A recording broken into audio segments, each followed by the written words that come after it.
السلام علیکم ورحمۃ اللہ وبرکاتہ۔ الحمد للہ رب العالمین والعاقبۃ للمتقین والصلاۃ والسلام علی رسولہ الکریم۔ یا رب لک الحمد کما ینبغی لجلال وجہک وعظیم سلطانک۔ اللہم صل علی محمد وعلی آل محمد کما صلیت علی ابراہیم وعلی آل ابراہیم انک حمید مجید۔ اللہم بارک علی محمد وعلی آل محمد کما بارکت علی ابراہیم وعلی آل ابراہیم انک حمید مجید۔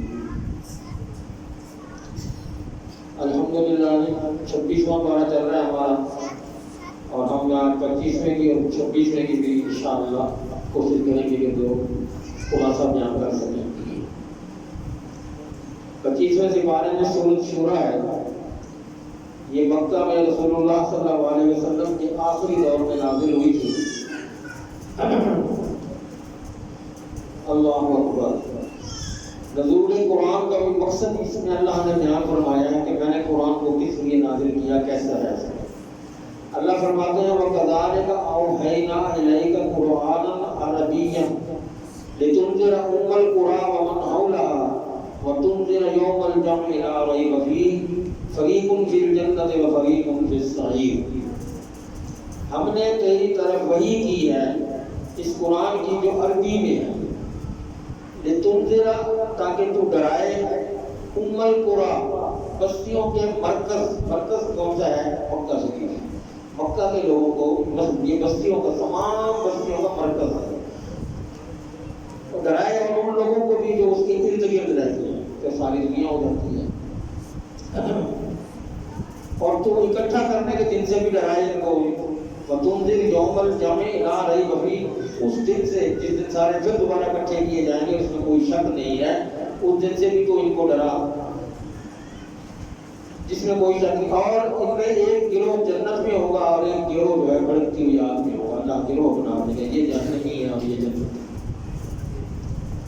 اس آیت میں ام القرآن سے مراد مکہ مکرمہ ہے، یعنی نبی کریم صلی اللہ علیہ وآلہ وسلم مکہ والوں کو آگاہ کرنے کے لیے تشریف لائے تھے۔ تو بعض لوگوں نے اس آیت سے سمجھ لیا کہ محمد صلی اللہ علیہ وسلم عربوں کے نبی ہیں، ہمارے نبی کہاں سے ہوئے، وہ تو عربوں کے لیے آئے تھے۔ یہ سوچ قطعاً غلط ہے۔ اس آیت میں ومن حولہا یہ الفاظ بھی تو آگے ہیں کہ انذر ومن حولہا اور ام القرآن ومن حولہا، اور جو اس کے ارد گرد یعنی کہ پوری زمین، یہ مرکز ہے مکہ، اس کے ارد گرد اب ارد گرد پوری زمین آ جاتی ہے، کیونکہ مکہ جو ہے یہ اس وقت پوری کائنات کے سینٹر میں ہے، پوری زمین کے سینٹر میں ہے۔ اللہ نے اپنے حساب سے ایسا رکھا ہے کہ اس کو سینٹر میں بنایا ہے، حکم دیا کہ یہاں میرا گھر تعمیر کیا جائے، اسی لیے یہ پوری زمین کا مرکز بنتا ہے۔ اور اس کے ارد گرد سے مراد ساری دنیا ہے، تمام بستیاں۔ اس وقت کیونکہ اتنی آبادی نہیں تھی، اکا دکا بستیاں تھیں، چھوٹی چھوٹی بستیاں تھیں، جو دوسرے ممالک تھے، تو یہیں سے ابتدا کرنی تھی تبلیغ کی، اللہ کے حکم کو پھیلانے کی۔ تو یہاں سے اللہ نے فرمایا کہ تو ام القرآن سے ابتدا کر شروع کر ومن حولہا، اور پھر اس کے بعد اس کے ارد گرد جتنی بستیاں پھر اس کے بعد وہاں۔ اب اس سے یہ حقیقت ثابت ہو گئی کہ آپ کو ساری دنیا کے لیے رسول بنا کر بھیجا گیا ہے، نہ کہ صرف مکہ کے لیے۔ اب اللہ تعالیٰ کسی بھی چیز کا، کسی شخص کا، کسی ذات کا تعارف، کسی بھی چیز کا ہم کو جب تعارف کرتے ہیں نا، تو یہ فلاں صاحب ہیں، بڑے نیک آدمی ہیں، یہ ان کا تعارف ہو گیا، ان کی خاصیت ہو گئی، یہ جناب اتنی تعلیم یافتہ ہیں، اتنا یہ ساری ان کی صفات ہیں۔ ایک ذات ہو گئی یہ محمد خان صاحب ہیں، یہ صفات ہو گئی کہ یہ بہت نیک آدمی ہیں، یہ صفات ہو گئی کہ نماز پڑھتے ہیں، ادا کرتے ہیں، یہ صفات ہیں۔ تو ذاتی جہاں بھی صفات اچھے آدمی ہیں، پھر اس کے بعد پھر ان کی صفات میں بھی جب بندہ ان کی تعریف کرتا ہے تو وہ پھر صفاتی تعریف بھی ہو جاتی ہیں۔ تو قرآن مجید نے بھی اللہ تعالیٰ کا تعارف اس کی صفات کے ذریعے کرایا ہے۔ فاطر السماوات والارض جعل لكم من انفسكم ازواجا ومن الانعام ازواجا يذرؤكم فيه ليس كمثله شيء وهو السميع العليم له مقاليد السماوات والارض يبسط الرزق لمن يشاء ويقدر انه بكل شيء عليم۔ وہ پیدا کرنے والا ہے آسمانوں کا بھی اور زمین کا بھی، اس لیے تمہارے نفسوں میں سے جوڑے بنائے، انسانوں کے بھی تمہیں جوڑے بنائے، اور پھر وَمِنَ الْأَنْعَامِ أَزْوَاجًا، پھر جانوروں کے بھی جوڑے بنائے، يَذْرَؤُكُمْ فِيهِ، جو پھر ان کو اس نے پھیلا دیا جہان میں، وہ سارے جہان میں پھیلے ہوئے ہم کے کام آتے ہیں۔ لَيْسَ كَمِثْلِهِ شَيْءٌ، اس کی مثال کسی چیز سے نہیں دی جا سکتی، وَهُوَ السَّمِيعُ الْبَصِيرُ، وہ سب کچھ سننے والا بھی ہے اور سب کچھ دیکھنے والا بھی ہے۔ لَهُ مَقَالِيدُ السَّمَاوَاتِ وَالْأَرْضِ، اس کے پاس ہیں آسمانوں کی بھی اور زمین کی بھی کنجیاں، جب آسمانوں کے اور زمین کی کنجیاں، یعنی کہ اس کے اندر جو کچھ بھی ہے، جو نعمتیں ہیں، جو اس نے سہولتیں اور اللہ نے انسانوں کے لیے بنائی، اس کی ساری کنجیاں اس کے ہاتھ میں، اس نے اپنے پاس سنبھال کے رکھی ہے۔ یبسط الرزق لمن یشاء ویقدر، وہ جسے چاہتا ہے رزق فراخ کر دیتا ہے اور جس کے لیے چاہتا ہے رزق تنگ کر دیتا ہے۔ وَإِنَّهُ بِكُلِّ شَيْءٍ عَلِيمٌ، بے شک وہ تمہارے لیے ہر چیز کو جاننے والا ہے اور اچھی طرح جاننے والا ہے۔ صفات کے معاملے میں امت کے کئی گروہ بھٹک گئے، کچھ نے صفات کا انکار کر دیا، کچھ نے انکار تو نہ کیا، البتہ اس کے معنی اور مفہوم اپنی طرف سے متعین کر دیے۔ مثلا قرآن کو کہتا ہے الرحمن علی العرش استویٰ، اللہ عرش پر مستوی ہے، جبکہ یہ لوگ کہنے لگ گئے کہ اللہ عرش پر مستوی ہونے کا مطلب اللہ کی حکومت ہے۔ قرآن کہتا ہے کہ اللہ کے ہاتھ ہیں، جب قرآن یہ کہتا ہے کہ اللہ کے ہاتھ ہیں تو وہ کہتے ہیں کہ اللہ کے ہاتھوں سے مراد اس کی قدرت ہے۔ ایک تیسرا گروہ اٹھا ہونے کا اللہ کی صفات مخلوق کی صفات کے مشابہ ہیں، یعنی کہ اللہ کے ہاتھ ہمارے ہاتھوں کی مانند ہیں، اللہ کا چہرہ ہمارے چہرے کی طرح ہے۔ ان آیات میں اللہ تعالیٰ نے اپنی صفات کا ذکر کیا ہے کہ جس سے معلوم ہوتا ہے کہ جو لوگ اللہ کی صفات کا انکار کرتے ہیں وہ قدم غلط ہے۔ کیوں؟ اس نے کہہ دیا لیس کمثلہ شیء، اس کی مثال کسی چیز سے نہیں دی جا سکتی، اس کے برابر کا، اس کی مثال کا، اس کے انداز کا، اس کے اللہ اپنی زبان خود استعمال کرتا ہے، میرے ہاتھ ہے تو پر میرا ہاتھ ہے، اب وہ کیسا ہے یہ اس کو شان ہے جیسے اس کی شان ہے۔ ہم کون ہوتے ہیں کہ اس کو اپنی مانند مثال دیں کہ ہمارے جیسے ہمارے ہاتھ ہیں ویسے اللہ کے ہاتھ ہیں؟ ہمیں یہ اختیار نہ ہے، نہ ہمیں یہ کہنا چاہیے۔ یعنی اللہ کی صفات کو اس کی حقیقی معنی سے پھیر کر پھر اپنی طرف سے اس کے معنی متعین کر دینا، یا صفات باری تعالیٰ کو مخلوق کے مشابہ قرار دینا، یہ بات غلط ہے۔ اس حوالے سے صرف یہی موقع درست ہے کہ اللہ کی صفات کو تسلیم کیا جائے۔ وہ کہتا ہے میں یہ کر سکتا ہوں تو کر سکتا ہے، وہ کہتا ہے میں سنتا ہوں تو سنتا ہے، وہ کہتا ہے کہ میں قادر مطلق ہوں، میں جو چاہوں ایک پل میں کن فیکون کر دوں، وہ ہو سکتا ہے۔ ہمارا ایمان تو یہی ہے نا، ہم اس میں پھر وہ نسلیں کیوں نکالے جی ایسا نہیں تو ایسا، ایسا نہیں تو ایسا، یہ ہمیں ذہن بھی نہیں دیتا کہ ہم پھر ایمان بالغیب کس چیز کا ہے کہ اللہ نے جو کہا ہم نے اسی طرح اس کو منوان تسلیم کر لیا، یہ ہے اس پر ایمان لانا۔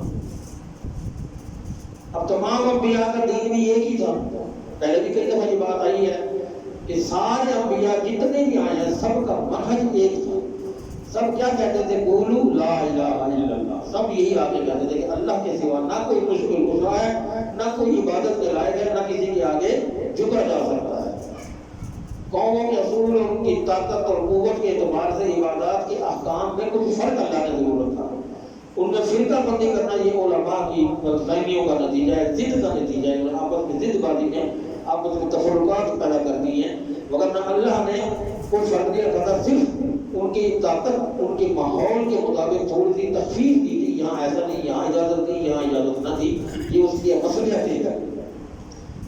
اللہ فرماتے ہیں شرع لکم من الدین ما وصی بہ نوح والذی اوحینا الیک وما وصینا بہ ابراہیم وموسیٰ وعیسیٰ ان اقیموا الدین ولا تتفرقوا فیہ۔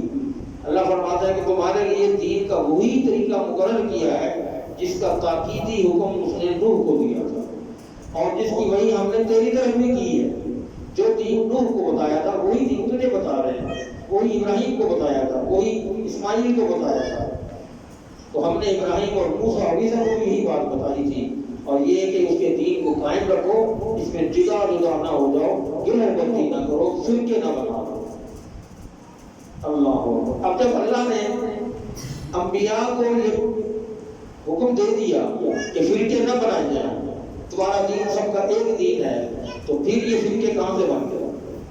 اب اس کے جواب میں بھی اللہ فرماتا ہے وما تفرقوا الا من بعد ما جاءهم العلم بغيا بينهم ولولا كلمة سبقت من ربك الى اجل مسمى لقضي بينهم وان الذين اورثوا الكتاب من بعدهم لفي شك منه مريب.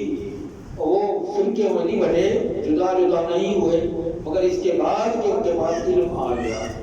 علم آنے کے بعد آپس کی ضد کی وجہ سے اگر وہ بات نہ ہوتی، آپس کی ضد نہ ہوتی جو تو یہ رب کی طرف سے ایک بات مقرر کر دی گئی ہے، طے ہو چکی ہے، تو ان کے درمیان فیصلہ کر دیا جاتا ہے. اب انہوں نے وہاں اپنی ضد پہ اڑ گئے کہ یہ یوں نہیں ہے تو یوں ہے، اس وجہ سے بھائی وہ لوگ متنفر ہوتے گئے اور گروہ بنتے ہیں. یعنی یہ فرقے جو ہیں بعد کے علماء نے، اس وقت بھی علماء تھے، بعد کے علماء نے بنائے ہیں، اور ان کا مقصد کوئی دین کی خدمت کرنا نہیں تھا، بلکہ یہ لوگ بغیم بینہم یعنی باہمی ضد اور ہٹ دھرمی اور مال و دولت کا حصول اور کرسی اور شہرت کی وجہ سے نئے مسائل پیدا کرتے اور اس کو الجھاتے رہے، چھوٹے چھوٹے مسائل پر کرتے رہے ہیں، جس کی وجہ سے فرقے پیدا ہوتے ہیں. اللہ تعالیٰ کسی کو اس کے اعمال کا اجر ضائع نہیں کرنے دیتا، اس کا اجر دیتا ہے. جو بھی اعمال کیے ہیں اس کے اجر اللہ کے ہاں ایسا نہیں ہے کہ وہ اجر نہ دے. کسی کی محنت کو اللہ ضائع نہیں ہونے دیتا. من کان یرید حرث الآخرہ نزد له فی حرثہ ومن کان یرید حرث الدنیا نؤتہ منہا وما له فی الآخرۃ من نصیب. جو آخرت کی کھیتی جاتا ہے، جو آخرت کا اجر جاتا ہے، تو اللہ تعالیٰ اس کے لیے اس کی آخرت کی ایک کھیتی میں اضافہ کر دیتے ہیں. اور جو کوئی دنیا کی کھیتی جاتا ہے کہ دنیا میں سب کچھ مل جائے تو ہم اس میں سے انہیں کچھ دے دیتے ہیں، لیکن آخرت میں جو ان کا کوئی حق نہیں. جنہوں نے دنیا مانگی میں نے ان کو دنیا دے دی، آخرت میں میرا ان کا پھر کوئی حق نہیں رہے گا. توبہ کی قبولیت کے بارے میں بھی اللہ فرماتے ہیں یہاں کہ انسان خطا اور غلطی کا پتلا ہے، اس لیے ہمیشہ توبہ اور پلٹنے کا دروازہ کھلا رکھتا ہے. کہ کوئی میرے انسان، میرے بندے، میری مخلوق کی غلطی کے پتلے ہیں، شیطان کو ان کے ساتھ لگایا ہوا ہے، وہ ضرور ان کو بہکائے گا، بہکار بھی رہا، بہکاتا بھی ہے. تو یہ غلطی کر بیٹھے تو اپنی غلطی پر نادم ہو کر مجھ سے توبہ کریں تو میں انہیں معاف بھی کر دوں گا. اس کے لیے اللہ تعالیٰ فرماتے ہیں 25 نمبر آیت ہے وَهُوَ الَّذِي يَقْبَلُ التَّوْبَةَ عَنْ عِبَادِهِ وَيَعْفُو عَنِ السَّيِّئَاتِ وَيَعْلَمُ مَا تَفْعَلُونَ. اور وہی ہے اللہ جو کہ اپنے بندوں کی توبہ کو قبول کرتا ہے. وَيَعْفُو عَنِ السَّيِّئَاتِ اور ان کے گناہوں کو، ان کی برائیوں کو، ان کی جو سیئات ہیں ان کی برائیوں سے ان درگزر کرتا ہے، معاف کر دیتا ہے. وَيَعْلَمُ مَا تَفْعَلُونَ اور یہ جانتا ہے کہ وہ تم کر کیا رہے ہو. تمہاری ہر بات سے واقف ہے، لیکن جب تم کسی بات پر نادم ہو کر اپنی اس غلطی کو ذہن میں، ضمیر میں تسلیم کرتے ہو اور اس سے معافی مانگ رہے ہو کہ اللہ ہم سے یہ غلطی ہو گئی ہے، ہماری غلطی معاف فرما، تو اللہ معافی فرما دیتے ہیں. اور پھر اللہ کے فیصلے مبنی پر حق ہوتے ہیں. اس کا فیصلہ کبھی کسی کی حق میں ایسی اس کے ساتھ کسی کو رشتے داری تو نہیں ہے. یہاں تو ہم دنیا میں یار میں اس کے ساتھ کیسے زیادتی کروں، میرا رشتے دار ہے.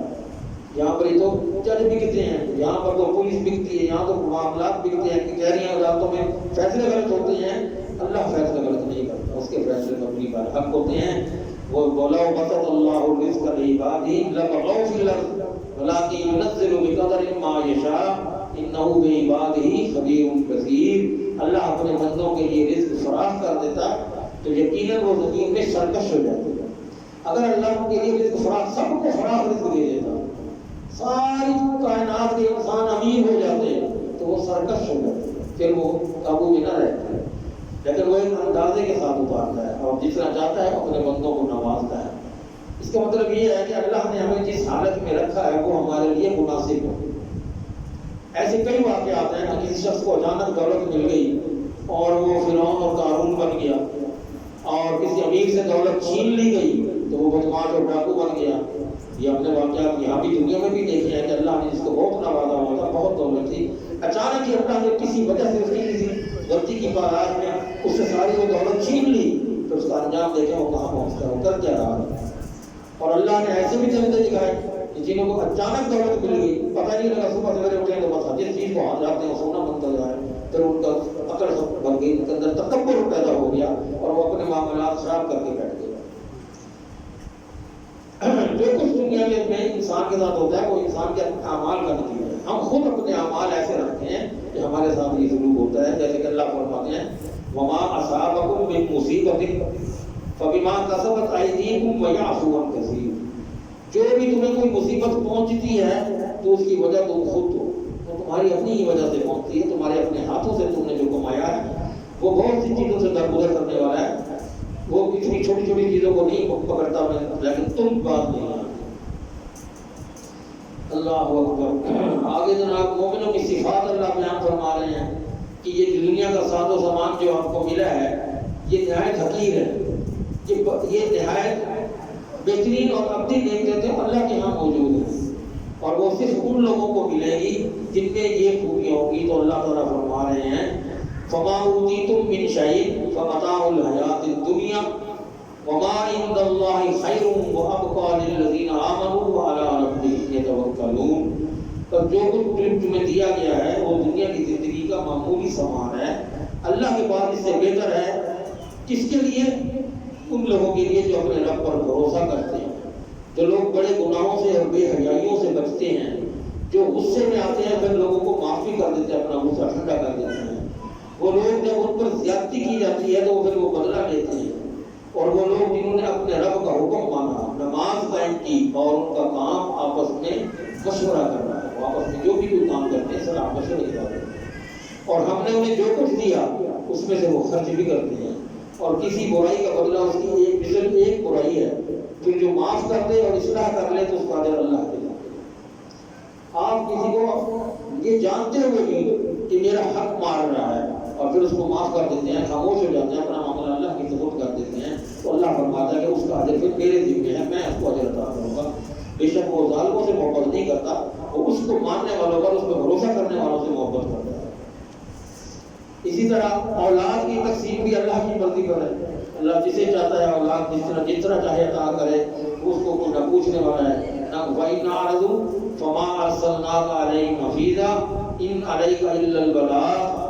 پھر وہ اگر منہ پھیر لے وہ تو ہم نے مل کر ان کو کوئی نگران بنا کر کے بھیجا۔ نبیوں کو کہتے ہیں کہ تم نگران نہیں ہوگا، ان سے سوٹے کے ساتھ ڈنڈے کے ساتھ منوانا ہے، تمہارا کام ہے إِنْ عَلَيْكَ إِلَّا الْبَلَاغُ، میرا پیغام ان کو پہنچا دینا ہے، تمہارا کام یہ ہے۔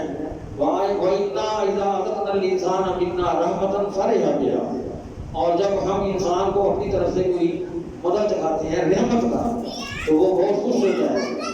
وَإِن تُصِبْهُمْ سَيِّئَةٌ بِمَا قَدَّمَتْ أَيْدِيهِمْ فَإِنَّ الْإِنسَانَ كَفُورٌ، اور جب انہیں کوئی کسی وجہ سے مصیبت پہنچتی ہے جو ان کے ہاتھوں نے آگے بھیجا، جو انہوں نے خود کیا، تو اللہ تعالیٰ نے وہ ان کی وجہ سے ان کے ہاتھوں کے آگے بھیجا، تو بے شک انسان بہت ناشکرا ہے۔ آسمانوں اور زمین کی بادشاہی اللہ ہی کی ہے۔ للہ ملک السماوات والارض، اور اللہ کے لیے ہے آسمانوں کی بادشاہی اور زمین کی بادشاہی۔ یخلق ما یشاء، جسے چاہتا ہے وہ پیدا کرتا ہے۔ یہب لمن یشاء اناثا، اس آیت کو ذرا توجہ سے سن لیجئے۔ یہب لمن یشاء اناثا، جسے چاہتا ہے بیٹے عطا کرتا ہے۔ وَيَهَبُ لِمَن يَشَاءُ الذُّكُورَ، جسے بیٹیاں عطا کرتا ہے، اور جسے چاہے بیٹے عطا کرتا ہے۔ کسی کو بیٹیوں کی لائن لگا دے، کسی کو بیٹوں کی لائن لگا دے، جو چاہے وہ دے۔ اور یُزَوِّجُهُمْ ذُكْرَانًا وَإِنَاثًا، اور یہ بھی اس کو لائق ہے تو وہ بیٹے اور بیٹیاں دونوں ملا کے دے، بیٹے بھی دے بیٹیاں بھی دے، کسی کو بیٹیاں دیتا ہے، کسی کو بیٹے دیتا ہے، کسی کو دونوں چیزوں کی نعمتوں سے نوازتا ہے، یہ اس کی مرضی پر ہے، جہاں انسان کا اپنا کوئی عمل دخل نہیں۔ کوئی یہ سمجھے کہ یہ میری وجہ سے وہ بیٹا مل گیا یا میری وجہ سے بیٹی ہوئی، یہ اللہ کا اپنا کمال ہے۔ وَيَجْعَلُ مَن يَشَاءُ عَقِيمًا، یہاں بھی اس کا حکم ہے، وہ جسے چاہے باندھ رکھے، نہ دے ساری عمر اولاد، جسے چاہے حکیمہ باندھ رکھ دے۔ انہ علیم قدیر، وہ جاننے والا ہے، وہ قدرت رکھنے والا ہے، وہ طاقت والا ہے، ہر چیز کو اس کی گرفت ہے، ہر چیز کو اس کی۔ اللہ تعالیٰ جن ذرائع سے انسان کو رہنمائی فرماتا ہے ان ذرائع کو وحی کہا جاتا ہے۔ اب قرآن کریم میں اس کی 3 قسمیں بیان کی گئی ہیں۔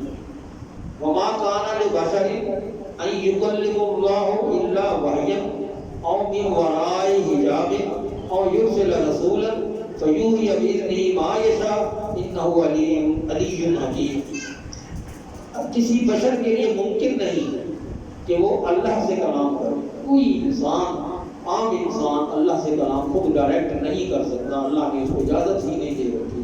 پکار سکتا ہے، نماز میں آ کے اسے مخاطب ضرور ہو سکتا ہے، لیکن یہ نہیں وہ سوچ سکتا سمجھ سکتا کہ جیسے ہم آپس میں بات چیت کرتے ہیں اللہ ہمارے ساتھ بھی ایسے بات چیت کرے گا. وہ جسے چاہتا ہے اسے کرتا ہے. اللہ نے موسیٰ علیہ السلام سے بھی تو باتیں کی. اور پھر یا پھر اللہ تعالیٰ وحی کے ذریعے بھی ان سے بات کرتا ہے. وحی اب کس پر آتی ہے؟ پیغمبروں کو. وہ پیغمبروں کو وحی کے ذریعے بات کرتا ہے. اور من ورائی حجاب، یا پردے کے پیچھے سے بھی وہ آواز دے دیتا ہے، کوئی دل میں وسوسہ ڈال دیتا ہے انسان کے یہ تو کر، یہ نیکی کا کام ہے. اللہ تعالیٰ اچھائیوں کے پر وہ وسوسے ڈالتا ہے. اور یرسل رسولا، یا پھر رسول بھیجتا ہے ان میں تاکہ وہ میرے پیغام کو عام کریں، پہنچائیں. فیوحی بإذنہ ما یشاء، اور پھر وہ پیغمبر جو ہیں، وہ رسول جو ہیں، وہ حکم کے ساتھ وحی کریں جو چاہیں. بے شک وہ بلند کمال حکمت والا ہے. اللہ اکبر. اب آگے بھی عرب میں بیٹیوں سے بڑی نفرت کی جاتی تھی. عرب فرشتوں کو اللہ کی بیٹیاں قرار دیتے تھے تو وہ سمجھتے تھے کہ ہمارے اس عقیدے سے فرشتے خوش ہوں گے اور اللہ کے سامنے ہماری سفارش کریں گے.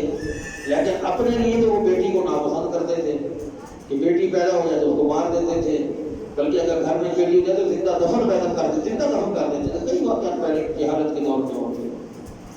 تو اللہ نے فرمایا کہ میرے لیے فرشتوں کو میری بیٹیاں قرار دیتے ہو لیکن خود اپنے لیے بیٹیوں کو ناپسند کرتے ہو. تمہیں بیٹیاں پسند نہیں ہیں، مجھے جو میرے فرشتوں کو کہتے ہیں کہ اللہ کی بیٹیاں ہیں. اللہ اکبر. وَإِذَا بُشِّرَ أَحَدُهُم بِمَا ضَرَبَ لِلرَّحْمَٰنِ مَثَلًا ظَلَّ وَجْهُهُ مُسْوَدًّا وَهُوَ كَظِيمٌ. حالانکہ جب ان میں سے کسی کو اس چیز کی خوشخبری دی جائے جس کی اس نے رحمان کے لیے مثال بیان کی ہے تو اس کا منہ سارا دن اللہ سے ہرتا ہے، کالے منہ والا ہو جاتا ہے اور وہ غم سے بھرا ہوا ہوتا ہے کہ اس نے ان فرشتوں کو رحمان کی اولاد قرار دیا. اللہ کو پسند نہیں ہے. پھر کافر یہ بھی کہتے تھے کہ یہ نبی اللہ جو بھیجتا ہے، نبی بنا دیا، محمد صلی اللہ علیہ وسلم کے بارے میں کہتے تھے یہ غریب گھرانے سے تعلق رکھتا ہے اور ہم سردار لوگ ہیں، اللہ ہماری بات کیوں نہیں سنتا، ہمیں کیوں نہیں نبی بناتا. ایک غریب سے بندے کو نبی بنا دیا ہے. ہم سردار ہیں، دولت میں، رتبے میں، ہر چیز میں ہم زیادہ ہیں، تو ہم بڑے لوگ ہیں، ہم پر کیوں نہیں نبی بنایا، ہمیں سے کسی کو کیوں نہیں نبی بنایا. اللہ اکبر. اس کی جواب میں اللہ کیا فرماتا ہے؟ اَهُمْ يَقْسِمُونَ رَحْمَتَ رَبِّكَ نَحْنُ قَسَمْنَا بَيْنَهُمْ مَعِيشَتَهُمْ فِي الْحَيَاةِ الدُّنْيَا وَرَفَعْنَا بَعْضَهُمْ فَوْقَ بَعْضٍ دَرَجَاتٍ لِيَتَّخِذَ بَعْضُهُم بَعْضًا سِخْرِيًّا وَرَحْمَتُ رَبِّكَ خَيْرٌ مِّمَّا يَجْمَعُونَ. کیا وہ تیرے رب کی رحمت تقسیم کرتے ہیں؟ ہم نے خود ان کے درمیان ان کی معیشت دنیا کی زندگی میں تقسیم کر دی ہے اور ان میں سے بعض لوگوں کو بعض پر فوقیت دی ہے، ان کے درجات میں بلندی کی ہے. کسی کا درجہ کم رکھا ہے، کسی کا زیادہ رکھا ہے، اس لیے کہ بعض کو تابع بنا لے.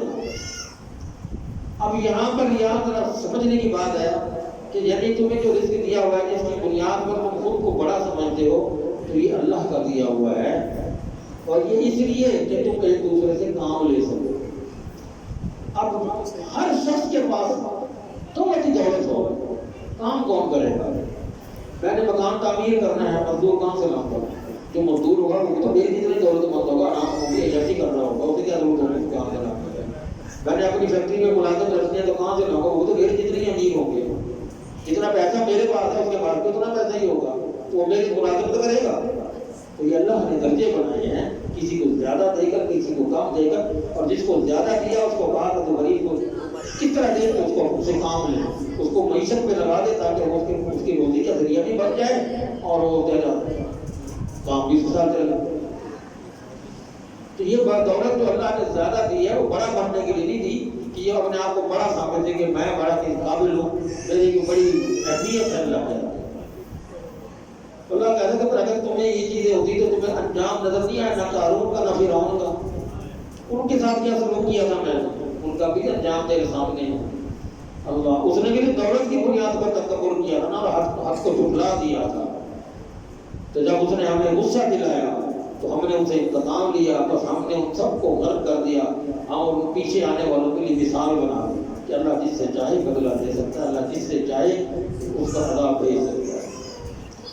اب یہ سورۃ دخان آ رہی ہے، اس میں ایک آیت پہلے شروع میں حامیم والکتاب المبین انا انزلناہ فی لیلۃ مبارکۃ انا کنا منذرین فیہا یفرق کل امر حکیم۔ کچھ لوگ ہمارے بھائی ایک تہوار مناتے ہیں شب برات، اور جب ان سے پوچھی جائے کوئی دلیل کہ تم نے شب برات کہاں سے بنائی ہے، کہاں سے ثابت کرتے ہو، تو وہ یہ آیتیں پڑھ کے سنا دیتے ہیں کہ دیکھیے جی یہ وہ رات ہے جس میں سارے حکم لکھے جاتے ہیں، فیہا یفرق کل امر حکیم امر من عندنا انا کنا مرسلین۔ تو ہم سارے جو ہے نا ان کے اعمال، ان کے احکام، ان کے ساتھ جو زندگی کے معاملات لکھ دیے جاتے ہیں، وہ اس موقع پر برکتوں میں دیے جاتے ہیں۔ سوال ہونی چاہیے، ہم ان سے جواب پوچھتے نہیں ہیں، کیوں کہ ہمارے پاس اپنا علم اتنا نہیں ہے۔ اللہ کیا فرما رہا ہے کہ اس کتاب کی قسم، والکتاب المبین، اس کھلی ظاہر کتاب کی قسم، انا انزلناہ فی لیلۃ مبارکہ، کہ ہم نے اس کو نازل کیا برکتوں والی رات۔ اب ذرا اس کے معنی غور کرتے جائیے گا کہ ہم نے اس کو نازل کیا برکتوں والی رات میں، انا کنا منذرین، اور ہم آپ لوگوں کو ڈرانے والے تھے۔ فیہا یفرق کل امر حکیم، اس رات میں جس میں کائنات سے متعلق تمام فیصلے کیے جاتے ہیں۔ اب یہ کون سی رات ہے؟ برکتوں والی رات۔ اللہ نے نام نہیں دیا، برکتوں والی رات، لیکن یہ بتا دیا کہ یہ برکتوں والی رات وہ ہے جس میں ہم نے قرآن کو بھی نازل کیا۔ اب اسی آیت کی تصدیق دوسری آیت ایک اور جگہ کر رہی ہے، انا انزلناہ فی لیلۃ القدر وما ادراک ما لیلۃ القدر لیلۃ القدر خیر من الف شہر تنزل الملائکۃ والروح فیہا باذن ربہم من کل امر سلام ہی حتی مطلع الفجر۔ اس آیت کی تصدیق وہ آیت کر رہی ہے کہ ہم نے اس کو قدر والی رات میں اتارا، برکتوں والی رات میں اتارا۔ یہاں کہہ رہا ہے کہ میں نے مبارکہ رات میں اتارا، وہاں اللہ فرمانا لیلۃ القدر۔ اب اس سے رات کا نام سامنے آ گیا۔ یہاں ہمیں نام نہیں پتہ لگ رہا تھا کہ کون سی رات ہے، وہ برکتوں والی رات ہے، لیکن نشانی یہ تھی کہ وہ قرآن نازل ہونے والی رات۔ دوسری آیت میں اللہ تعالیٰ پھر وہ کر رہا ہے کہ یہ قدر والی رات میں اتارا گیا، اس رات کا نام بھی ہمارے ذہن میں تصور میں آ گیا۔ تیسری چیز، اسی دونوں آیتوں کی تصدیق ایک اور آیت کرتی ہے، شہر رمضان الذی انزل فیہ القرآن، یہ رمضان کا مہینہ ہے جس میں قرآن نازل کیا گیا۔ رمضان کا مہینہ، اب یہاں مہینے کا بھی تعین ہو گیا کہ رمضان کا مہینہ قرآن نازل ہوا۔ قدر والی رات جو رمضان میں آتی ہے قرآن کے سامنے ثابت ہو گئی، وہ رمضان کی ہے۔ تیسری چیز یہاں آ رہی ہے کہ برکتوں والی رات جس میں قرآن نازل ہوا، تو یہ تو وہ اللہ تعالیٰ لیلۃ القدر کی بات کر رہا ہے۔ تم اس کو کہاں ملا رہے ہو کہ یہ ہمارے لیے شب برات ہو گئی؟ شب جو لفظ ہے یہاں اللہ کو عربی میں کہیں مجھے پورا قرآن اٹھانے کہیں شب کا لفظ تو تلاش کرتے ہیں، کوئی شب قاری صاحب بیٹھے ہوئے ہیں، شب ہے کہیں قرآن کو؟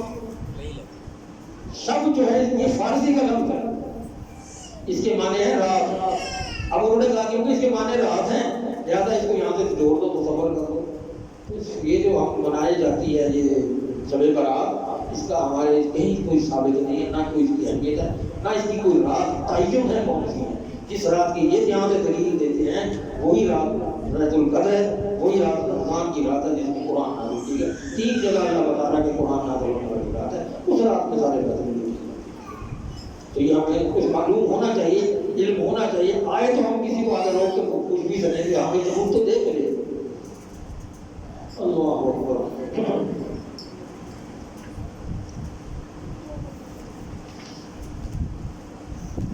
اچھا جی، قوم فرعون کا انجام، وہ پھر ہم دوبارہ پر آ گئے ہیں کہ وہ کتنے عالی شان تھے، ان کو کتنے باغات، چشمے، کھڑکیاں، عمدہ مقام عطا کیے تھے، اور پھر ہم نے ان کو اڑا دیا، ختم کر دیا۔ یہ فرعون کا انجام اللہ بتا رہے ہیں۔ پھر یہ کہہ رہے ہیں کہ یہ کائنات جو ہے وہ کھیل تماشا نہیں ہے۔ وما خلقنا السماوات والارض وما بینہما لاعبین ما خلقناہما الا بالحق ولکن اکثرهم لا یعلمون۔ ہم نے آسمانوں کو اور زمین کو اور جو کچھ ان کے درمیان ہے کھیلتے ہوئے نہیں بنایا تھا، کھیل کھیل کے نہیں بنا دیا، کوئی مقصد ہے ان کو بنانے کا، کوئی مقصد درپیش تھا، جس مقصد کے تحت میں نے ان کو بنایا تھا، ہم نے ان کو حق کے ساتھ پیدا کیا تھا۔ لیکن اکثر لوگ اس بات کو سمجھتے نہیں ہیں۔ اتنی بڑی کائنات بول بول کر تمہارے سامنے اللہ کی توحید بیان کر رہی ہے، لیکن تم اس کی آواز پر کام نہیں کر رہے۔ ہر چیز خود بول رہی ہے، آسمان خود بتا رہا ہے، بادل خود بتا رہے ہیں، بجلی کڑکتی ہے خود بتا رہی ہے کہ ہم کس کی طرف سے، کون ہے کرنے والا۔ کسی انسان کے بس میں ہے وہ بجلی کڑکا کے دکھا سکے، کسی انسان کے بس میں ہے وہ بارش برسا سکے۔ اللہ تعالیٰ کی یہ جو مخلوق ہے، یہ جو اللہ نے یہ چیزیں بنائی ہیں، یہ خود چل کر بتا رہی ہیں ہمیں کہ یہ ہم کسی کی طرف سے بھیجی جا رہی ہے۔ اللہ کا ہر چیز اللہ کا ذکر کرتے بتا رہی ہے، اور ہم یہاں لوگوں سے کھیل تماشا سمجھتے ہیں ایسے بتا رہی ہے۔ اس کے ہم کیوں کہ ہم کائنات کی تخلیق پر غور و فکر نہیں کرتے۔ اللہ اکبر۔ پھر متکبرین کی آخرت میں سزا آئی، وہ بھی اللہ تعالیٰ جاننے کے متعلق فرما رہا ہے۔ ٹھیک ہے، اب آپ 24-25 دن ہو گئے ہم پڑھتے ہوئے ہیں، کون سا سپارہ یا کون سی ایسی صورت ہے جو دہرائی نہیں جا رہی؟ اس میں وہ بات توحید دہرائی جا رہی ہے، رسالت دہرائی جا رہی ہے، جہنم کا عذاب دہرایا جا رہا ہے، جنت کا انعام اجر دہرایا جا رہا ہے۔ کون سی چیز ہے جو اللہ بار بار بیان نہیں کر رہا؟ تو کب ہمارا دماغ سمجھے گا، کب ہمیں عقل آئے گی؟ ان شجرۃ الزقوم طعام الاثیم کالمہل یغلی فی البطون کغلی الحمیم خذوه فاعتلوه الى سواء الجحیم ثم صبوا فوق رأسه من عذاب الحمیم ذق انک انت العزیز الحکیم عزیز الکریم ان ھذا ما کنتم به تمترون۔ بے شک یہ زقوم کا درخت کڑوا ہے، یہ گناہگار کا کھانا ہے، یہ جہنمیوں کا کھانا ہے، جو اللہ کو کھانے کو دے گا۔ پھر پگھلے ہوئے تانبے کی طرح ان کے پیٹوں میں ڈالا جائے گا، وہ کھولتا ہوا ہوگا گرم پانی کے کھولنے کی طرح، وہ تانبا اس طرح کھول رہا ہوگا جیسے گرم پانی کھولتا ہے، ان کے پیٹوں میں ڈالا جائے گا۔ پھر کہا جائے گا خذوہ، اس کو پکڑو، اسے بڑھتی آگ کے درمیان تک دھکیل کر لے جاؤ، پھر کھولتے پانی کا کچھ عذاب اس کے سر پر ڈالو۔ پھر کہا جائے گا چکھ انک انت العزیز الحکیم، پھر بے شک تو ہی وہ شخص ہے جو اپنے آپ کو بڑا زبردست اور باعزت سمجھتا تھا۔ ان ھذا ما کنتم به تمترون، یہ وہ تو کا انجام ہے جو تم کیا کرتے تھے، اس کا انجام یہ ہے جو میں آج تم کو بتا رہا ہوں۔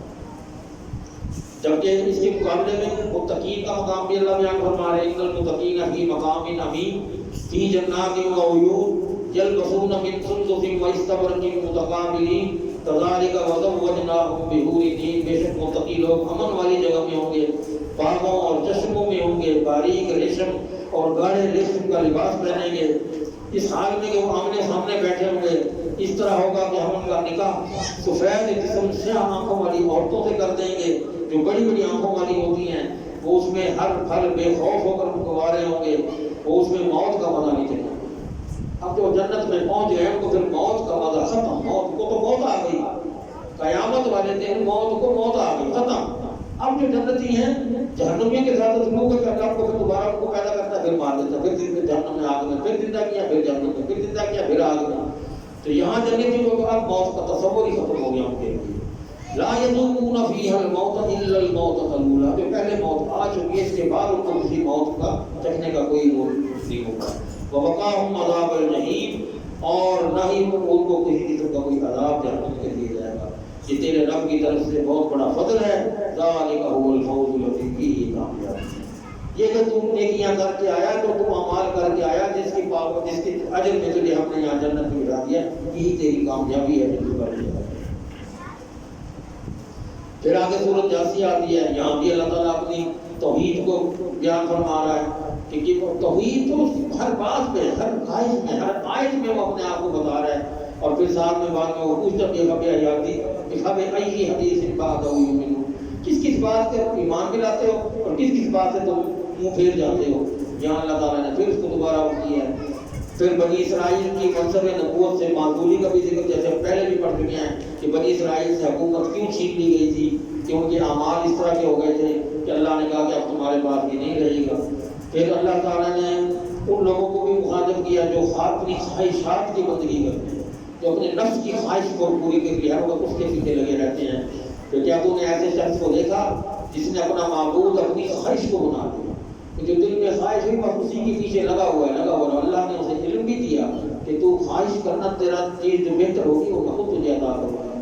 اس کے باوجود اس کو ایسے علم نے گمراہ کر دیا، اور اس کے کان اور اس کے دل پر مہر لگا دی گئی، اور اس کی آنکھوں پر پردہ ڈال دیا گیا۔ پھر اللہ کے بعد اسے کون ہدایت دے؟ وَمَن يَهْدِهِ مِن بَعْدِ اللَّهِ، اللہ کے بعد اب اللہ نے تو ان کے کانوں پر پردہ اور آنکھوں پر پردے مہر لگا دی ہیں، ان کے دلوں پر پردے ڈال دیے ہیں، پھر اللہ کے بعد اسے کون ہدایت دے؟ تو کیا تم نصیحت حاصل نہیں کرتے؟ بات یہ ہے کہ ہم وہی دہرائی جا رہی ہے بار بار، اللہ تعالیٰ اپنی صفات کو، اپنی ذات کو اللہ دہرا رہا ہے، بتا رہا ہے۔ پورا قرآن 25 دن ہو گئے یہی پڑھ رہے ہیں، یہی سن رہے ہیں۔ ہمارا ایمان تازہ ہونا چاہیے اور ہمیں اس میں بہت کچھ فائدہ اٹھانا چاہیے۔ اللہ تعالیٰ ہمیں عمل کرنے کی توفیق عطا فرمائے، اس بات کو سمجھنے کی توفیق عطا فرمائے۔ یہ سورۃ احقاف ہے، یہ سورۃ 10 نبوی کو نازل ہوئی ہے۔ نبوت کا 10واں سال نبی صلی اللہ علیہ وسلم کی زندگی کا بڑا مشکل ترین سال تھا۔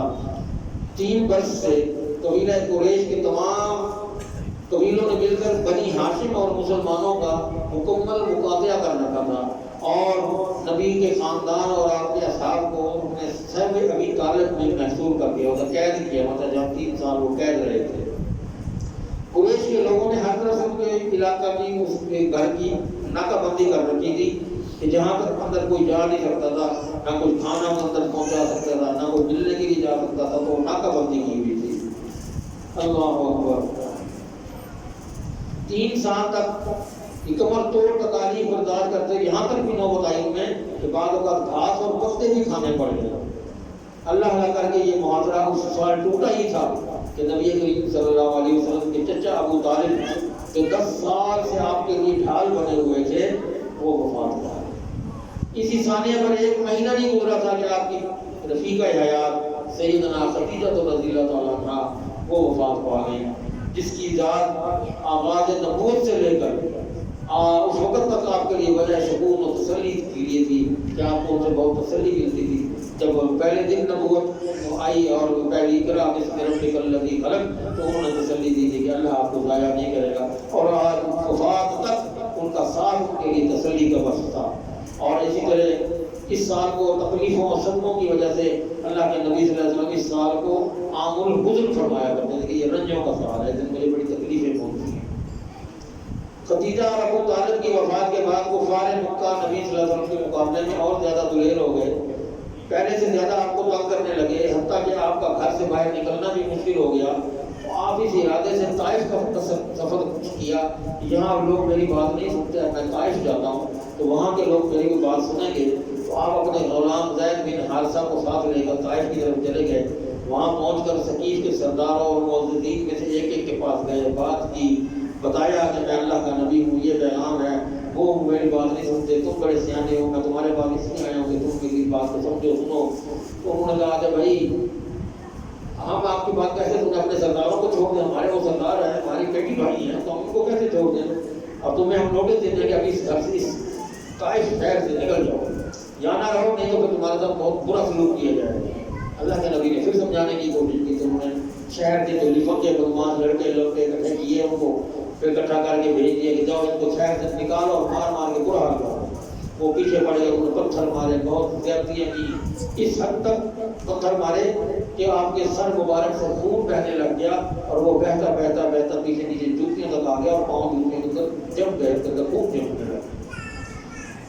اب یہ دیکھ کے بہت پریشان ہوئے اور وہاں سے نکل پڑے، اتنا دکھ ملا، اور وہاں سے باہر نکلے، ایک باغ میں پناہ لی، اور جب وہ باغ میں آئے وہاں بیٹھے ہوئے سوچ رہے کہ میں کیا کروں، یہ میرے ساتھ کیا کیا گیا ہے، تو اللہ تعالیٰ نے پھر یہ سورۃ اس وقت نازل فرمائی تھی، آمین تنزیل الکتاب من اللہ العزیز الحکیم، ما خلقنا السماوات والارض وما بینہما الا بالحق واجل مسمى والذین کفروا عما انذروا معرضون۔ اس کتاب کا اتارنا اللہ کی طرف سے ہے جو سب پر غالب کمال حکمت والا ہے۔ ہم نے آسمانوں اور زمین کو اور جو ان دونوں کے درمیان ہے حق اور مقررہ میعاد ہی کے ساتھ پیدا کیا ہے، اور جن لوگوں نے کفر کیا اس چیز سے جس سے وہ ڈرائے گئے، منہ پھیرنے والے ہیں، کہہ دے کیا تم نے دیکھا ہے ان چیزوں کو جن کو تم اللہ کے سوا پکارتے ہو، مجھے تو دکھاؤ کون ہے وہ۔ انہوں نے زمین میں پہلے کون سی چیز کو پیدا کی ہے، کوئی ہے ایسا کہ انہوں نے اپنی تصدیق کر کے دکھائی ہو، یا ان کا کوئی آسمانوں میں حصہ ہے؟ لاؤ میرے پاس اس سے پہلے کہ کوئی کتاب یا علم کی کوئی نقل شدہ بات اگر تم سچے ہو۔ اور اس سے بڑھ کر کون گمراہ ہے جو اللہ کے سوا انہیں پکارتا ہے، تو قیامت کے دن تک اس کی دعا قبول نہیں کر سکتے۔ من لا یستجیب لہ الی یوم القیامہ، قیامت تک یہ چیخ و پکار کرتے رہیں، ان کو بلاتے رہیں، آوازیں دیتے رہیں، وہ ان کی بات نہ سن سکتے ہیں، نہ ان کو جواب دے سکتے ہیں۔ وہم عن دعائہم غافلون، اور وہ تو ان کے پکارنے سے بھی غافل ہیں، ان کو پتہ ہی نہیں ہے تم ان کو پکار بھی رہے ہو یا نہیں پکار رہے ہیں۔ وَإِذَا حُشِرَ النَّاسُ كَانُوا لَهُمْ أَعْدَاءً وَكَانُوا بِعِبَادَتِهِمْ كَافِرِينَ۔ اور جب قیامت والے دن پھر سب لوگ اکٹھے کیے جائیں گے تو ان سے پوچھا جائے گا کہ تم نے ان کو کہا تھا کہ آؤ ہمیں پکار کے ہم سے مدد مانگو، تو وہ کہیں گے ہمیں تو پتہ ہی نہیں یہ آتے بھی تھے کہ نہیں آتے تھے، یہ ہم جو مانگ رہے ہیں ہماری قبروں میں آتے بھی تھے کہ ہمیں تو پتہ ہی نہیں ہے۔ اور وکانوں کی عبادت کافرین کو ان کی عبادت سے انکاری ہو جائے گی، ہمیں نہیں پتہ ہے کہ ہمارے پاس ہے۔ اسی طرح اللہ تعالیٰ قوم عاد کی تباہی کا منظر بھی پھر پہلے بھی پیش کیا، یہاں بھی آ گیا، پھر دین پر استقامت ہے، یہ پرسوں بھی آیت تھی، اب آج احقاف میں پھر یہ آیت دبائی گئی ہے کہ ان الذین قالوا ربنا اللہ ثم استقاموا فلا خوف علیہم ولا هم يحزنون۔ وہ لوگ جنہوں نے کہا ہمارا رب اللہ ہے، پھر اس پر ڈٹ گئے، قائم ہو گئے، تو ان پر کوئی خوف نہیں ہے، نہ وہ غمگین ہوں گے۔ یہاں اللہ تعالیٰ پھر وہی بات چیت ہو رہا ہے۔ پھر اس کے بعد اللہ تعالیٰ نے جنوں کا ہی گروہ بتا رہے ہیں۔ رسول اللہ کی عادت مبارک تھی کہ جہاں چند لوگ جمع ہو جاتے آپ وہاں تشریف لے جاتے اور انہیں اللہ کا کلام سناتے اور دعوت توحید دیتے۔ عرب میں 4 بڑے بڑے میلے لگتے تھے، 2 دراصل تجارتی نمائشیں تھیں۔ ان میں سب سے بڑا میلہ طائف میں لگتا تھا، جسے سوق عقار کہا جاتا ہے۔ ایک سال آپ وہاں تشریف لا رہے تھے کہ راستے میں ایک جگہ اپنے ساتھیوں کے ساتھ نماز فتح ادا کرنے لگے، تو جنوں کی ایک جماعت کا وہاں سے گزر ہوا، اور انہوں نے جب دیکھا یہ وہاں پر رکے تو اللہ کے نبی کو قرآن پڑھتے ہوئے سنا، تو غور سے سنا، اور جب وہ اس کے بعد اپنے دوستوں کے پاس اپنی قوم کے پاس واپس پہنچے تو انہوں نے کہا خاموش ہو جاؤ، یہ کوئی بڑا اتنا سمعنا کتاب انزل من بعد موسیٰ، ہم نے ایک ایسی کتاب سنی ہے جو موسیٰ کے بعد آپ پر نازل ہوئی ہے، یہ واقعی میں نبی جو بات کرتے ہیں یہ سچے ہیں۔ یہ جنوں نے اس بات کی تصدیق کر دی کہ وہ اللہ اور اللہ کے نبی کو مانتے ہیں۔ پھر یہاں پر وہی بات پھر آ گئی، تو پھر تو 16 جگہ تقریباً 15-16 جگہ ہے والدین سے اس میں سلوک کا ذکر آتا ہے۔ یہاں بھی ذکر ہے وَوَصَّيْنَا الْإِنسَانَ بِوَالِدَيْهِ إِحْسَانًا، والدین کے ساتھ اس نے سلوک کی بات یہاں پھر آتی ہے۔ اس کے بعد جناب یہ سورۃ محمد پڑھی گئی ہے، اللہ اکبر۔ اس میں ذرا کچھ 2-3 باتیں بڑی مزیدار سننے والی۔ ہجرت کے بعد کفار نے مسلمانوں کو سکون سے جینے نہ دیا، ان کا معاشی مقاطع کر کے ان کے لیے زندگی گزارنے کے راستے محدود کرنے کی کوشش کی، تو اللہ نے مسلمانوں کو جہاد کا حکم دیا۔ جہاد کے بعد اللہ تعالیٰ نے ان سے اطاعت رسول کے بارے میں تاکید کی، یا ایھا الذین آمنوا اطیعوا اللہ واطیعوا الرسول ولا تبطلوا اعمالکم، اے ایمان والو اللہ کے اور اللہ کے رسول کی اطاعت کرو اور اپنے اعمال ضائع مت کرو۔ انفاق فی سبیل اللہ کا ذکر ہے اس میں، کس طرح اللہ کی راہ میں خرچ کرنا ہے، پہلے بھی سنتے آئے ہیں، مختصر کرتے جائیں۔ اچھا جی، پھر اس کے بعد سورۃ فتح آ جاتی ہے، یہاں اس میں ایک صلح حدیبیہ کا ذکر ہے۔ اب اللہ کے نبی صلی اللہ علیہ وسلم بیت اللہ کی زیارت کو ترسے ہوئے تھے، کتنا عرصہ گزر گیا تھا، 6 سال ہو گئے تھے مکہ سے نکل کے مدینہ آئے ہوتے، اب ترس رہے تھے کہ میں مدینہ مکے جاؤں اور جا کے عمرہ کروں، اور آپ خواب بھی دیکھ رہے تھے۔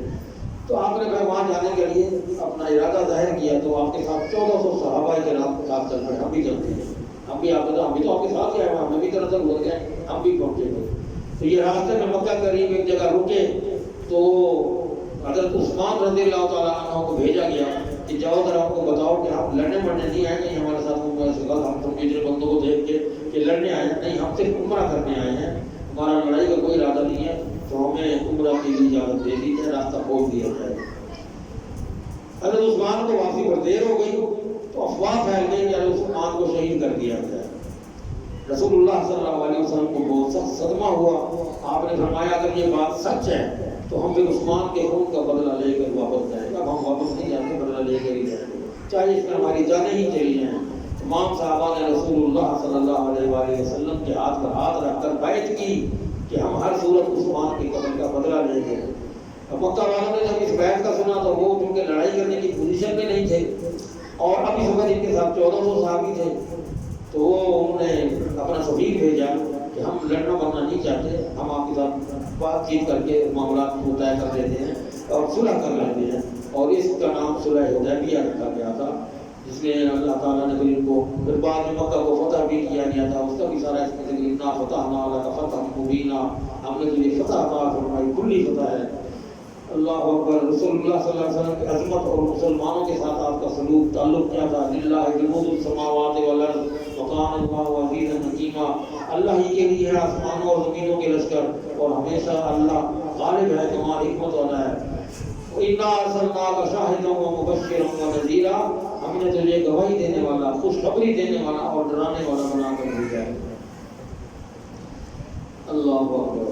اب یہ جو وہاں پر بیعت رضوان ہوئی تھی، جب وہ بیعت دی گئی تھی تو اللہ نے اس کا بھی یہاں ذکر فرمایا. ان الذین یبایعونک انما یبایعون اللہ ید اللہ فوق ایدیہم فمن نقض فانما ينقص على نفسه ومن اوفى بما عاهد عليه الله فسيؤتيه اجرا عظیما. بے شک وہ لوگ جو جنہوں نے اس سے بیعت کی ادھر حقیقت اللہ سے بیعت کر رہے تھے. کیوں؟ کہ اللہ کا ہاتھ ان سب کے ہاتھوں کے اوپر تھا. پھر جس نے عہد توڑا تو در حقیقت وہ اپنی ہی جان پر عہد توڑتا ہے، اور جس نے وہ بات پوری کی، اللہ نے اس سے عہد کیا تھا، تو وہ جلد ہی بہت بڑا اجر پائے گا. آگے فرماتے ہیں کہ لقد رضی اللہ عن المؤمنین اذ یبایعونک تحت الشجرہ. اللہ راضی ہو گیا مومنوں سے. کون مومن؟ اذ یبایعونک تحت الشجرہ، کہ وہ درخت کے نیچے بیٹھے آپ پر بیعت کر رہے تھے. فعلم ما فی قلوبہم، تو اللہ نے ان کے دلوں کی بات کو بھی جان لیا تھا. فانزل السکینۃ علیہم، اللہ نے ان پر پھر سکینت نازل کی، ان پر بڑی اطمینان تسلی نازل کی ان پر. وَأَصَابَهُمْ فَتْحًا قَرِيبًا، اور پھر اس کے بدلے میں اللہ نے ان کو مکہ کی فتح کرنے کی، اس تحریک کی مکہ کی فتح کرا دی. اللہ اکبر. افواہوں اور بدگمانی سے بچنے کا بھی یہاں ذکر ہے. اور ایک یہاں پر یہ ہے کہ محمد الرسول اللہ والذین معه اشداء علی الکفار رحماء بینہم تراہم رکعا. یہ مومنوں کی صفات ہے، صحابہ کرام کی صفات. اللہ صحابہ کی قسمیں کھا کر، اللہ صحابہ کی کردار کی قسمیں قرآن میں کیسے بتایا ہے؟ محمد اللہ کے رسول ہیں. والذین معه، اور جو آپ کے ساتھی ہیں، آپ کے ساتھ آپ کے ساتھی ہیں. اشداء علی الکفار، وہ کافروں پر بڑے سخت ہیں. رحماء بینہم، آپس میں بڑے محبتیں کرنے والے ہیں، آپس میں بہت پیار کرنے والے ہیں.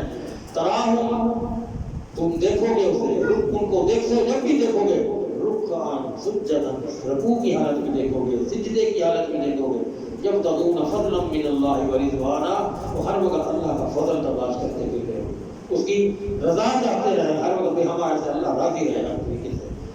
سیماہم فی وجوہہم من اثر السجود، تم ان کو کثرت سجدے کی وجہ سے ان کو دیکھو گے تو ان کے چہروں پر نشان پڑ جاتے ہیں، جسے ہمارے نشان کہتے ہیں.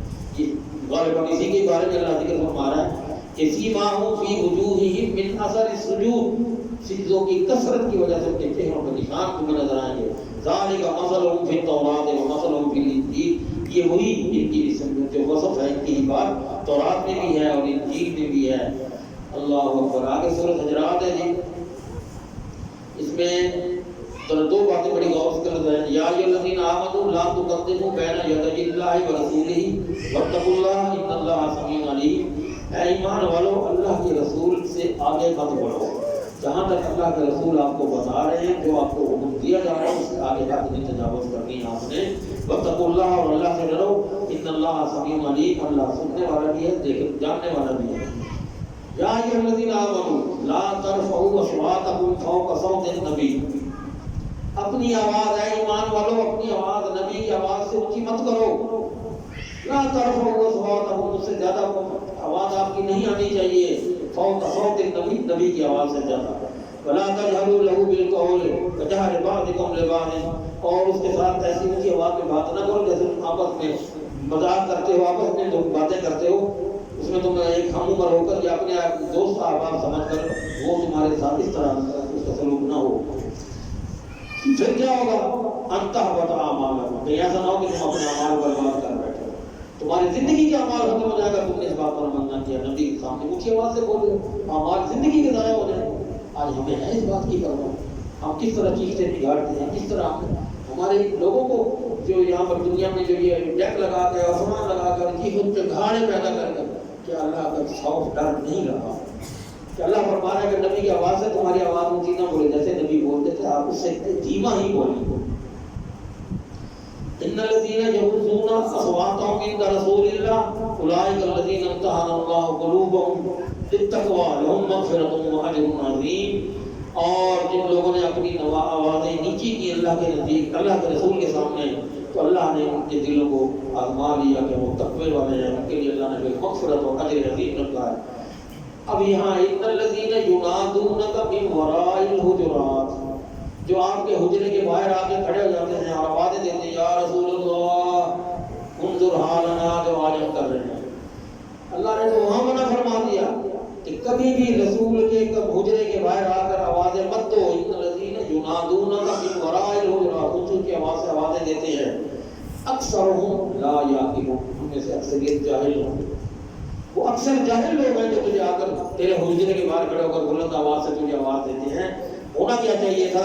ولو انہم صبروا، ان کے اندر اگر ذرا صبر ہوتا، حتی تخرج الیہم، تو صبر کرتے کھڑے رہتے جب تک آپ خود باہر نہ آتے، لکان خیر لہم، اور یہ بات ان کے لیے بہتر تھی۔ واللہ غفور رحیم، اور اللہ تعالیٰ غفور ہے، رحیم ہے۔ اللہ اکبر۔ ایک اور چیز آتی ہے اس میں، یا ایھا الذین آمنوا ان جاءکم فاسق بنبأ فتبینوا ان تصیبوا قوما بجہالۃ فتصبحوا علی ما فعلتم نادمین۔ جب کوئی فاتح و فاجر تمہارے پاس کوئی خبر لے کر آئے، فوراً اس بات کو تصدیق نہ کر لیا کرو، مان نہ لیا کرو، بلکہ کیا کیا کرو؟ فتبینوا، اس کی تصدیق کیا کرو، تصدیق کرو۔ یہ نہ ہو کہ تمہارے لاعلمی کی وجہ سے تمہیں کوئی نقصان ہوتا ہے۔ اللہ اکبر۔ پھر اللہ تعالیٰ مومنوں کے بارے میں پھر وہ ان کی خاصیتیں بتا رہے ہیں جو ہم پہلے بھی پڑھتے آ رہے ہیں۔ سورۃ کاف آ گئی ہے، اللہ تعالیٰ اس میں عقیدہ آخرت کے بارے میں بتا رہے ہیں کہ تم آخرت کو مانو یا نہ مانو، یہ وہ کر رہے ہیں کہ تم قیامت کو مانو نہ مانو، میں نے لانی ہے، قیامت آنی ہے، جو میں نے کہہ دیا وہ سچ ہے۔ اللہ نے دنیا میں جو انتظام کر رکھے ہیں ان کا یہ تقاضا ہے کہ آخرت آئے گی تو اللہ سے ادھر واپس ہم نے لوٹ کر جانا ہے، مٹی کے ساتھ ہم نے مٹی ہو جانا ہے۔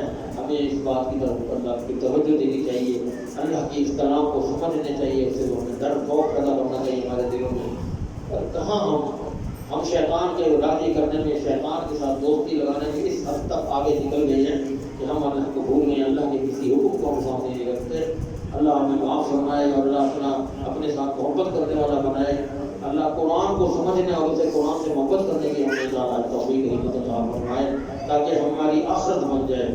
اللہ آپ کا آنا بیٹھنا سننا قبول فرمائے اور اس بابرکت محفل میں اللہ تعالیٰ اپنی برکتیں اور بھی نازل فرمائے۔ اور جس طرح آج ہم اس مسجد میں اکٹھے بیٹھے ہیں، اللہ روز محشر قیامت والے دن بھی جنت میں ہمیں اکٹھے بٹھائے دی کرے۔ ہمارے اللہ کو گناہ معاف فرما دے، ہماری مشکلات آسان فرما دے۔ وآخر دعوانا الحمد للہ رب العالمین۔ جزاکم اللہ واحسن الجزاء۔